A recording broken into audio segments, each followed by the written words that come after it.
She walked in calm and confident, dressed sharp, eyes focused. But the receptionist didn't recognize power until it was too late. 15 minutes later, the whole company was on its knees. She stepped into the marble-floored lobby with the quiet assurance of someone who didn't need to prove herself. Her tailored navy suit, pristine white blouse, and polished black heels clicked softly against the floor as she moved forward, head high, posture composed. In her hand was a slim leather folder, simple, unbranded, and elegant.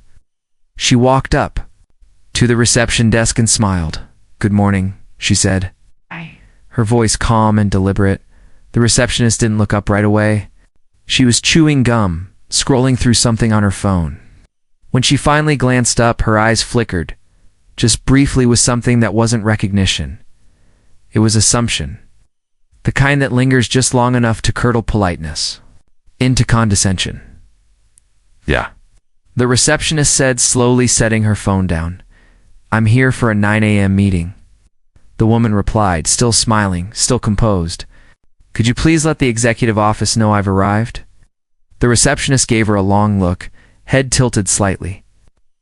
No effort to check a schedule, just that looked like she was waiting for the punchline to a joke. The woman gently lifted her folder and held it against her chest, as if to make room for a nameplate that didn't need to be seen. "I have an appointment on the top floor," she said. "They're expecting me." The receptionist leaned forward, slightly lips pursed. "Look, I don't know who told you to come through the executive entrance, but this area's for high-level personnel only. You need to use the side entrance. If you're dropping off a resume or something, you can leave it with security downstairs." There was no aggression in the woman's face, just a silence that grew heavier by the second.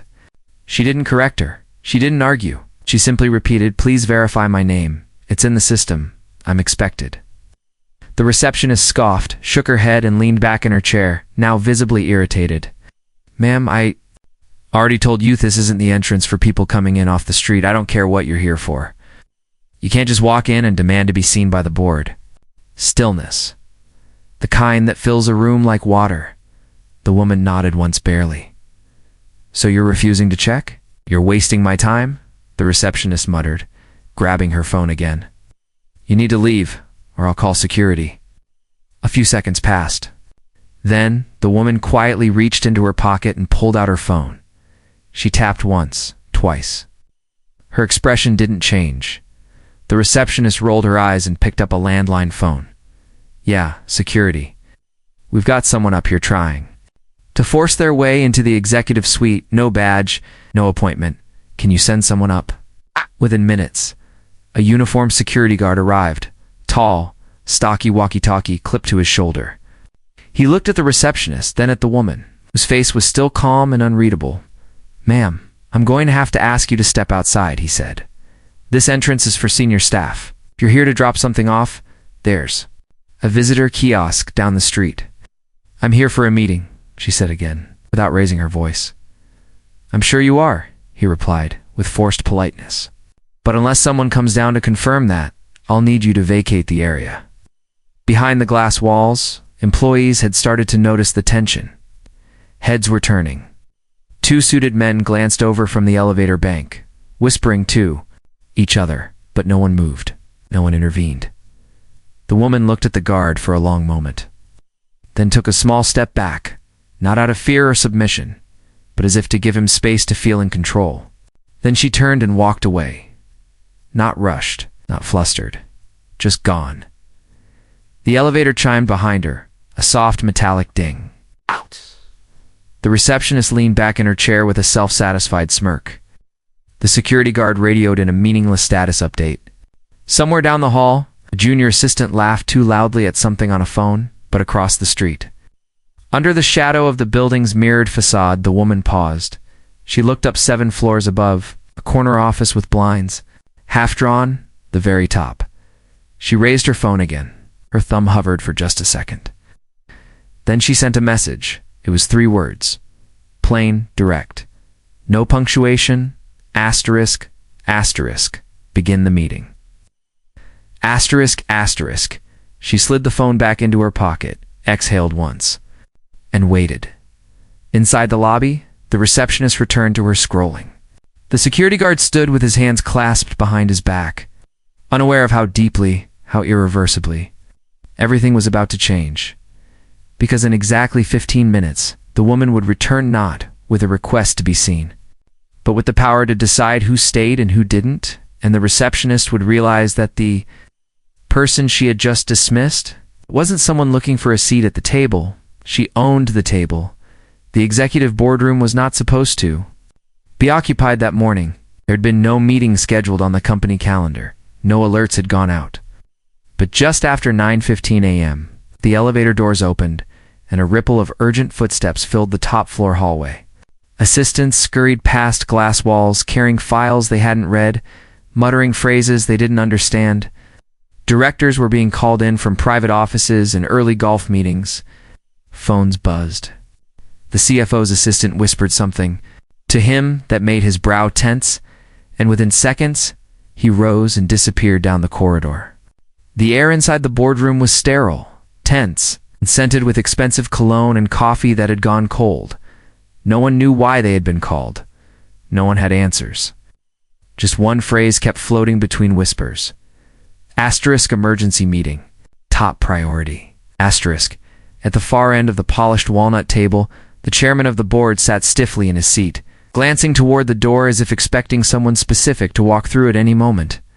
Around him were 6 high-ranking executives, men and women in suits, trying not to look uncertain.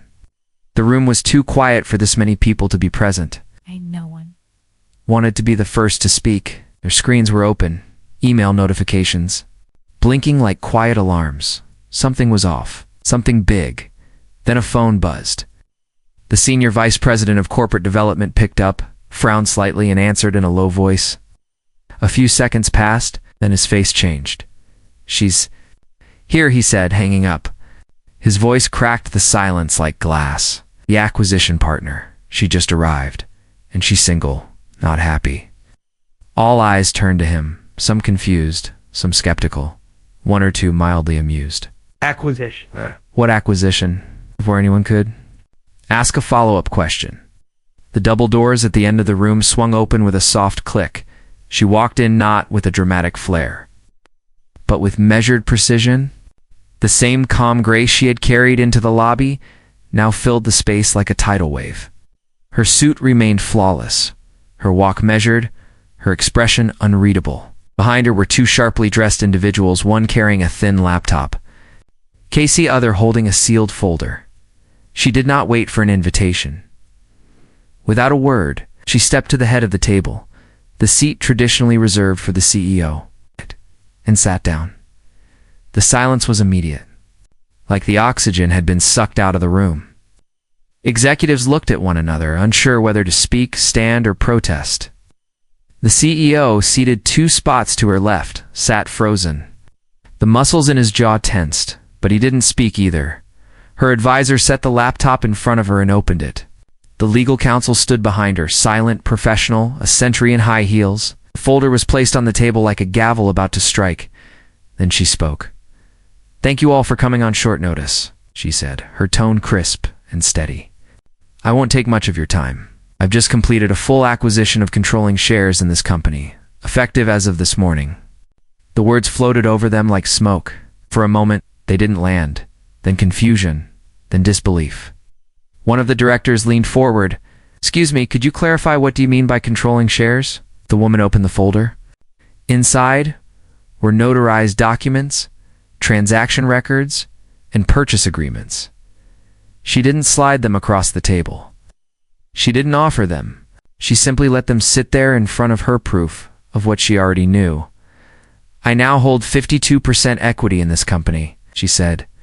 "The acquisition was finalized last night and filed with the SIH Commission at 6:47 a.m. this morning. We've been in talks for months. The board was notified 2 weeks ago. Apparently, not all of you read your memos." The CEO finally moved, leaning forward. "This is highly irregular," he said, trying to keep his voice neutral. Why wasn't? I informed. "Why wasn't you worse?" she said without looking at him. "You just didn't pay attention. Or perhaps you didn't think the name on the acquisition proposal mattered." Silence again. behind the glass wall that separated the boardroom from the hallway. The receptionist was now standing, wide-eyed. The same woman she had dismissed less than 20 minutes ago was sitting at the head of the table, surrounded by power she could not begin to understand. Next to her, the security guard stood frozen, arms crossed, lips pressed tightly together. Inside, the woman's legal counsel stepped forward and began connecting the laptop to the wall screen. Soft chime, a flicker, and suddenly the boardroom lit up with graphs, organizational charts, and stock transactions. Her voice did not rise. Didn't need volume to command attention. I've watched this company from the inside and out, she continued. Its public image, its internal culture, its patterns of promotion and dismissal. The acquisition wasn't financial alone, it was strategic. Your investors know it. Your silent partners approved it. The ink is dry. One of the younger executives tried to object. But there's protocol. There's you'll find everything is legally binding, her legal counsel said, stepping in. You may review the documents, but they're already filed and processed. As of this morning, there's been a shift in governance. The CEO stood. I've led this company for 12 years, and under your leadership, she interrupted. Diversity among upper management has declined 37%. Employee complaints have doubled in 5 years. Stock performance has lagged behind the market for 3 straight quarters. Her eyes met his. No one's interested in tenure anymore. They want results. He sat down. She glanced toward the hallway for a moment, long enough for the receptionist to flinch as if caught in a dream. Then she turned her attention back. To the boardroom, this room, she said slowly, has had the same energy for too long. Same voices, same blind spots. I didn't come here to beg for entry. I came to restructure everything. The folder closed with a quiet snap. Her advisor leaned down and whispered something into her ear. She nodded once. Effective immediately, she said. Several department heads will be relieved of duty. HR will receive the transition plan within the hour. Interim appointments have already been made. She stood. I'm not here for applause. I'm here to rebuild. As she walked toward the door, the executives sat in stunned silence, still processing that the woman they had overlooked, dismissed, ignored, had walked in and taken ownership of the entire building. Outside the glass, the receptionist took a step back, her mouth slightly open, face pale. The guard lowered his eyes. No one moved as she exited. No one dared. And in that moment, without raising her voice, without flexing her power, she made one thing brutally clear. She wasn't just part of the conversation now. She was running it. The conference room lights dimmed as the screen behind her flickered to life. The atmosphere was surgical, cold, and controlled. No pleasantries were exchanged, no introductions, just silence, thick and expectant, as she stood at the head of the table once again, this time without pretense. The tone of the room had shifted. Gone was the tension of disbelief. In its place was something far sharper, dread. Everyone seated around her now knew she wasn't someone to question. No. And yet none of them knew just how deeply she had already pulled the thread. She looked at the rows of department heads, directors, and remaining senior staff, each one seated stiffly, nervously shifting in leather chairs they once ruled from. Then her voice cut through the stillness like a blade. Before we move forward, she said, her gaze steady, we need to clean house. The words weren't shouted, they didn't need to be. They landed with more force precisely because they weren't dressed in anger.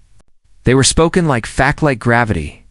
She tapped a small remote, and the screen behind her changed.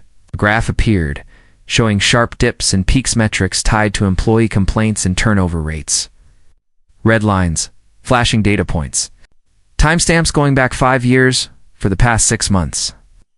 I've conducted an independent audit of this company's internal operations, she said. Every department, every manager, every complaint, every settlement, every lie buried in paperwork. Someone shifted in their seat. Another coughed, dryly. No one dared look at each other. The next slide displayed a chart titled Asterisk Harassment. In hostile workplace complaints, internal versus suppressed. Beneath it, dozens of rows of redacted complaints. The headers showed who received them and who ignored them. The HR department, she continued, her tone sharpening, has failed to act on 43 separate complaints of harassment in the last 18 months. Of those, 17 were from junior staff members who resigned within 30 days of filing. 4 were paid to sign NDAs. 1 filed a lawsuit that was settled quietly last November for an amount larger than your entire annual wellness budget. The head of HR, a pale-faced woman with an ironed scarf and tight posture, opened her mouth slightly, then closed it again. Her hands fidgeted on the table. Another slide appeared. This time, internal memos, screenshots of emails and slacks from management. A thread from the operations director mocking an employee's accent. A message chain where a senior sales exec made a derogatory joke about a female intern. No context needed. The language was self-incriminating.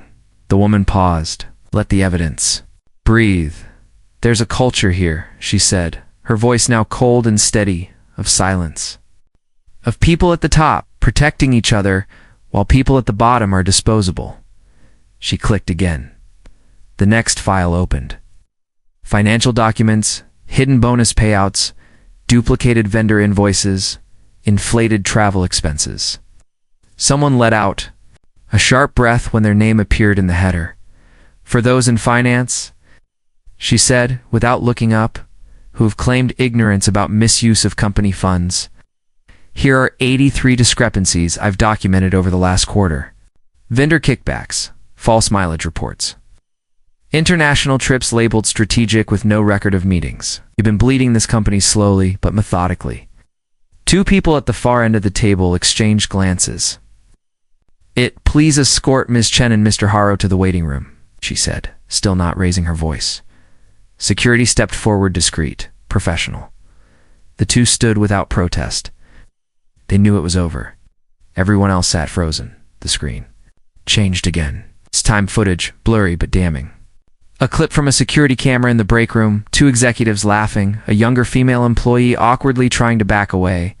Another clip, an employee being spoken over, dismissed.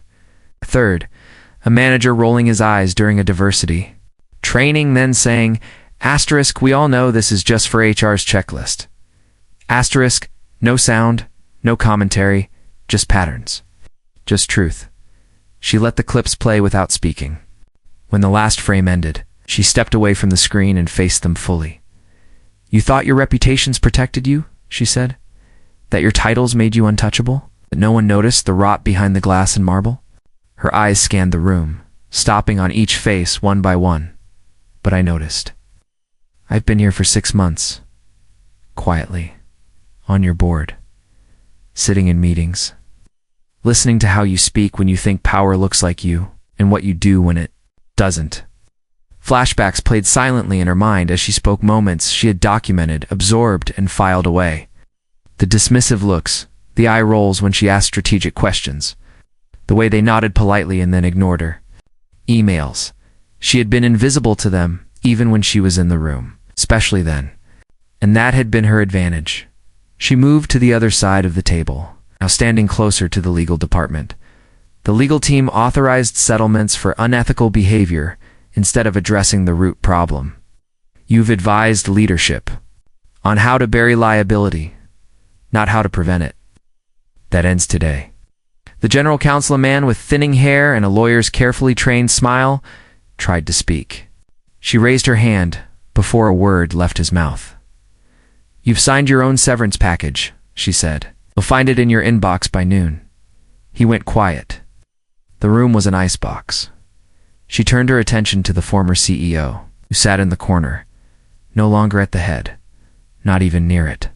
His tie was slightly loosened. His eyes darted between his phone and the screen, as if searching for an exit that didn't exist. Do you want to say something? She asked, pausing.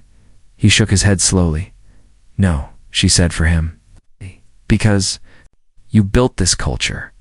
You let it grow under your watch. And now you don't even recognize it.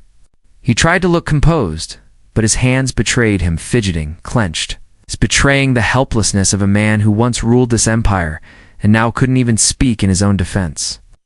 Today marks the start of a full investigation into every department, she announced. There will be third-party auditors. There will be exit interviews. There will be accountability. She walked slowly back to her seat, sat down. But before that, there will be consequences. She turned to her assistant and nodded. A second list names and departments was quietly passed across the table. These were not just recommendations, they were decisions. Executions made cleanly, precisely, and without spectacle. Security will escort those individuals from the premises by close of business, she said. Their access has already been revoked. No one argued. No one dared. As she packed up her folder and prepared to leave the room, she looked at them one final time, not with anger, not with spite, but with something far more unnerving. Composure, power. She said, "Doesn't shout. It doesn't have to. It walks in knowing it belongs." Then she exited, leaving the silence behind her, heavy with the knowledge that the reckoning had only just begun. The town hall was unlike anything the company had ever seen. The main auditorium, once reserved for shareholder celebrations and carefully sanitized corporate announcements, was packed wall to wall with employees, some seated, some standing, all tense with the kind of nervous anticipation that only comes when a company's soul is about to be examined under a blinding spotlight. Screens lit up across remote offices, home workstations, and branch locations. Every employee, from the janitorial staff to junior developers to regional managers, had been told to attend mandatory, immediate, no exceptions. The message had come from the top, and for once, no one had the power to ignore it. She stood alone on the stage, back straight, eyes calm. The logo of the company glowed behind her like a fragile monument to something that no longer existed. There was no fancy introduction, no montage of past successes, no nostalgic music to soothe the edges of what was coming. Just a single microphone and her. She waited until the murmurs died down, until every screen had gone live. Then she stepped forward. "For those who don't know me," she began, "you will now." Her voice was steady and hurried, firm, resonant. With the kind of authority that doesn't demand respect but draws it. She wasn't here to impress. She wasn't here to inspire. She was here to tell the truth. "I'm the person who bought this company," she said plainly. "And I didn't buy it to preserve what it was. I bought it to expose what it became." Silence. "I came through your front doors 3 weeks ago as a board member, quiet, unnoticed. I sat in your meetings. I watched your interactions. Why? Read every policy, every termination report, every whisper shoved into HR's forgotten inbox." The screen behind her shifted to a data dashboard, clear, hard numbers. Promotions by race and gender over 5 years. A stark imbalance, impossible to argue. Male candidates were promoted 3.4 times more often than female counterparts. Black employees accounted for 18% of the workforce, but only 1% of management. Retention rates for women of color were the lowest in the company. "Look at these numbers," she said. "They didn't happen by accident. They happened because systems were designed to reward familiarity, not fairness. To lift people who looked like those already in charge and quietly, constantly push others out." Her eyes scanned the crowd. She wasn't reading from a script. These words lived inside her. She had earned them. "Some of you are crying right now," she said, her voice softening, "because you've lived this. You felt it in meetings, in interviews, in every opportunity that somehow never came. You've been told directly, or indirectly, that you were too loud, too soft, too emotional, too cold. Too much of something, and not enough of everything else." Several people in the crowd nodded. One woman wiped her face quickly, embarrassed. A young black man in the third row dropped his head, his fists clenched in his lap. "And some of you," she continued, "are angry right now because you think this conversation is divisive, because you believe that calling out the truth is the same as attacking success." She took a breath, but real success doesn't come from protecting power. It comes from sharing it. She turned toward the screen again. This time it displayed executive compensation overlaid with ethics. Violations. Anonymous quotes from exit interviews appeared beneath statements that had never been shared until now. Asterisk, "My manager made racist jokes in meetings." HR said it was a personality clash. Asterisk, asterisk, I reported inappropriate behavior 3 times. Contract wasn't renewed. Asterisk, asterisk, I stopped speaking up because I realized nothing would change. Asterisk, and yet, she said, those who created these environments were rewarded, promoted, given bonuses, protected. She paused. Ow. Then spoke the next words with steel in her tone. That ends now. Ow. A spotlight turned to the side of the stage, where a row of chairs sat occupied by a few key executives. Up till now, they had assumed this was a transition event, a formality, a moment to rebrand. When she turned to them, the room stiffened. Effective immediately, she said, the following executives are terminated with cause. She read the names one by one clearly. Some gasped. Some stared blankly. One woman on stage stood up and walked off before her name was even finished. Another man flushed red, then pale. Security will escort you from the building. Your severance has been reassessed based on conduct violations and internal audit findings. You are no longer part of this company. The cameras didn't cut away. Oh, there were no gentle edits or backstage spin. Just truth. Delivered in real time, witnessed by everyone who had waited years for someone to finally say, this isn't okay. The crowd didn't cheer. Not immediately. It was too raw for that. It's too real. But some employees exhaled for the first time in months. Some placed hands on their hearts or leaned back in their chairs with silent relief. Others closed their eyes then. Slowly a few clapped. A rhythm grew, not loud, not triumphant, but steady. A sound of something old cracking open. She waited for the noise to fade, then continued. We will begin a full equity audit this quarter, she said. That includes pay, promotion eligibility, hiring pipelines, and leadership diversity. Our new HR chief has already been selected and she comes from outside this building. A few eyebrows raised. That detail meant something there, will be listening sessions, not surveys. Open door policies that are real, not symbolic. And a new system of anonymous reporting that bypasses department heads entirely. She stepped forward, eyes shining now not with tears, but with clarity. Some of you have stayed silent for years because you were afraid. I know that fear. I lived it. But I promise you this will no longer be a company where silence is the only safe choice. She took a long, quiet breath, then gave them what she knew they needed most. You belong here, she said. Not because you fit in, but because you make it better. There it was, the catharsis. It's the words no one had said from the top, ever. The ones that didn't ask for assimilation, but celebrated presence. People stood. Some were crying now. Openly, a man and I hugged the woman beside him. A line cook, watching remotely from the cafeteria, wiped his eyes on his apron. In offices across the country, virtual chats lit up with 3 words. Asterisk. Did that just happen? Asterisk, and yes, it did. She stood steady, holding space for all of it. For those who want to leave, she said, you'll receive a fair severance and full transparency in your exit review. For those who choose to know this, we are rebuilding. Together. And the door opens wider than it ever has before. She stepped back from the microphone. No slogans, mission statements. Just one woman, owning the moment.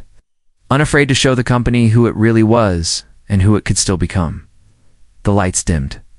The screens faded to black, but what had been said would echo in that building for years to come. 3 months. Later, the building didn't just look different, it felt different. The glass walls that once acted as barriers now served as open windows into collaboration. The cold, sterile lobby had been warmed with plants, local artwork, and a soft hum of life that hadn't existed before. The air no longer carried that quiet fear, the kind that came from watching your words, your tone, your very presence. Now, laughter echoed freely through hallways. Names were learned. Voices were heard. The change wasn't just surface, it had sunk deep.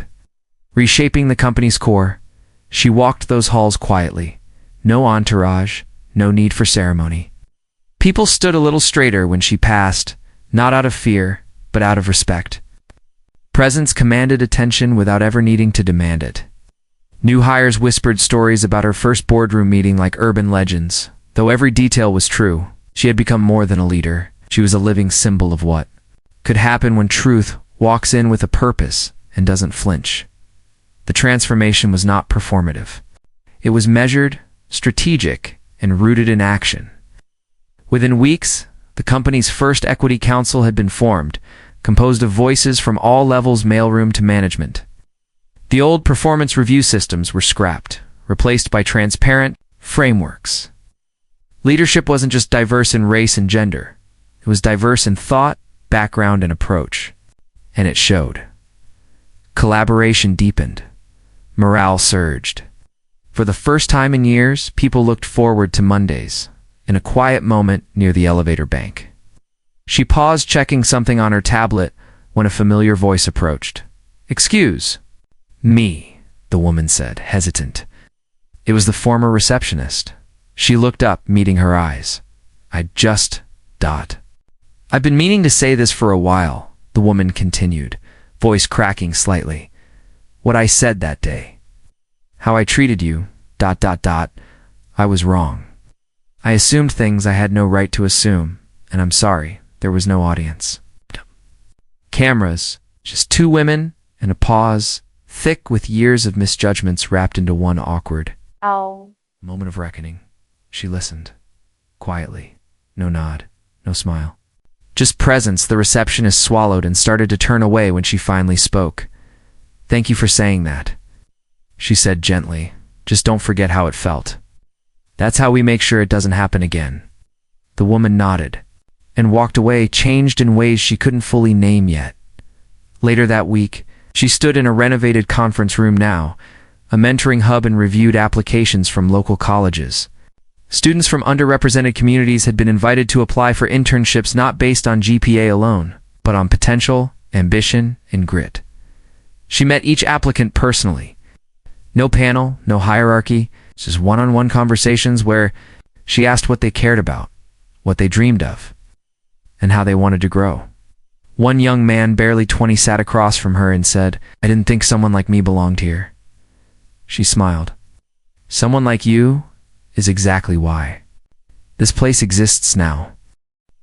Throughout the company, walls that once displayed sterile corporate branding now showcased success stories, employees who rose through the ranks, vendors whose businesses grew under their partnership, communities transformed by the grants they now offered. The company had pledged 15% of its annual profits to social justice initiatives, not as charity but as investment. They partnered with Black-owned logistics firms, women-led tech startups, indigenous-led design agencies. No more tokenism. Every contract was earned, and every partner was elevated. The media took notice of course. Articles began to surface, not just in business journals, but in cultural magazines and mainstream headlines. One called her Asterisk, the quiet storm who changed everything. Another described the transformation as Asterisk, a case study in ethical disruption. Shareholders, once skeptical, were now boasting at conferences about the company's explosive retention rate and revitalized public image. But she didn't care about the praise. What mattered were the people. The single mother in customer service, who now had flexible hours and childcare support. The maintenance worker, whose idea for waste reduction saved the company thousands and earned him a new title. The neurodiverse programmer who'd been overlooked for years, now leading a team that had just launched the firm's most efficient tool in over a decade. She walked the floors weekly, stopping to ask questions, to listen, not just to hear, but to understand. She remembered names, noticed details. When a junior employee lost her grandmother, flowers were sent with a handwritten note. When a group of interns launched an internal newsletter, she contributed the first article about failure, humility, and starting over. Her office, once a corner fortress of the CEO before her, now had no door. People came and went. Ideas flowed. Freely, there was no fear of rejection, only a commitment to build something meaningful together. One afternoon, she sat in on a creative meeting, not to approve, not to command, just to observe.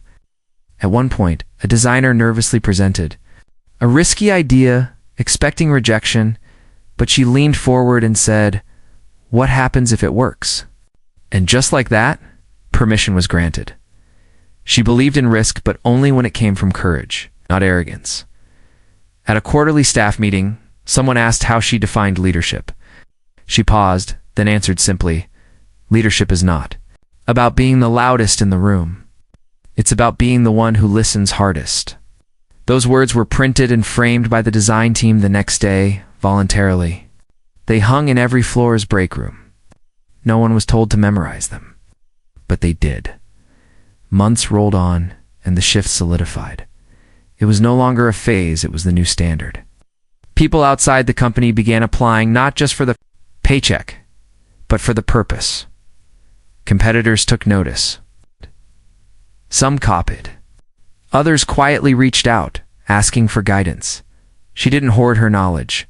She shared it, held open forums, created playbooks, not because it made her look good, but because real power multiplies.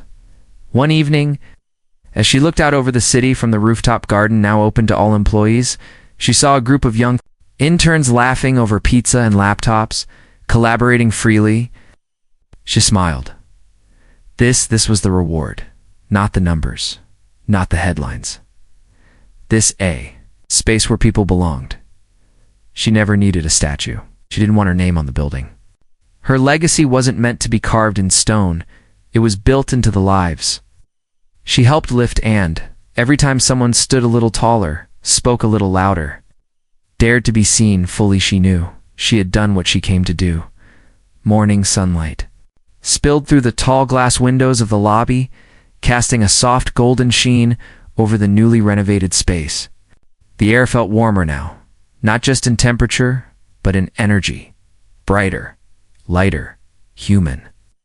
There were plants where cold marble once stood, artwork from local youth programs lining the walls, and a gentle hum of conversation replacing the once suffocating silence. The building hadn't just changed its policies, it had changed its spirit. She stepped through the revolving doors with the same quiet confidence she had carried the day it all began. Her steps echoed faintly, steady and unhurried, heels brushing the polished floor. But now, where there had once been a wall of doubt and presumption, there was recognitions, subtle, genuine. Behind the new reception desk stood a young woman with box braids, a crisp blouse, and an easy smile. She stood as soon as she saw her. "Good morning," the receptionist said warmly. "Welcome back, ma'am." There was no confusion in her voice, no assumptions, no condescension tucked beneath politeness. Just respect. She offered a small smile. In return, the kind that held worlds. "Good morning," she replied. The two shared a brief moment, one of mutual understanding. One woman standing where the other once did, both knowing how easy it is to be underestimated and how powerful it is to be seen. She turned slowly then, letting her eyes drift across the space. There, just a few steps to the right, was the exact spot she'd been dismissed months ago.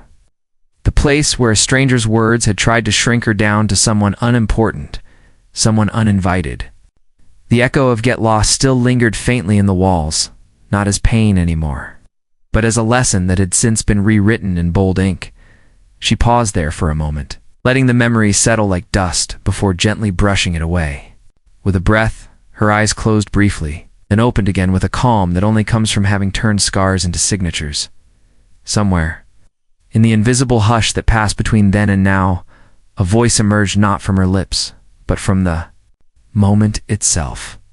As if the building itself were whispering its final understanding. Asterisk, they thought she didn't belong, till she owned the whole building. Asterisk, the elevator chimed softly ahead, doors gliding open with a polished ease. She stepped inside alone. Number. Assistant, no press, no spotlight. It's just her, the weight of her journey, and the quiet ascent that mirrored it. As the doors slowly began to close, something shifted in the background. At the far end of the lobby, near the waiting lounge, a young black intern looked up from her tablet. She hadn't meant to stare, but she couldn't help it. Her eyes locked onto the woman in the elevator, not with awe, not quite with disbelief, but with something deeper. Recognition. She saw herself, her ambition, her fears, her possibility. The elevator doors met in the center with a soft click, and the woman inside never looked back. She didn't need to. What she'd come to prove had already been written into the foundation. Built would speak long after she had moved on. Outside, the city buzzed with its usual noise cars, chatter, the rhythm of lives continuing. But inside that building, everything had changed. In the silence that followed, the young intern exhaled. Quietly inspired, her eyes stayed fixed on the elevator, as if waiting for the next door in her own life to open. Because now, she knew exactly what was possible.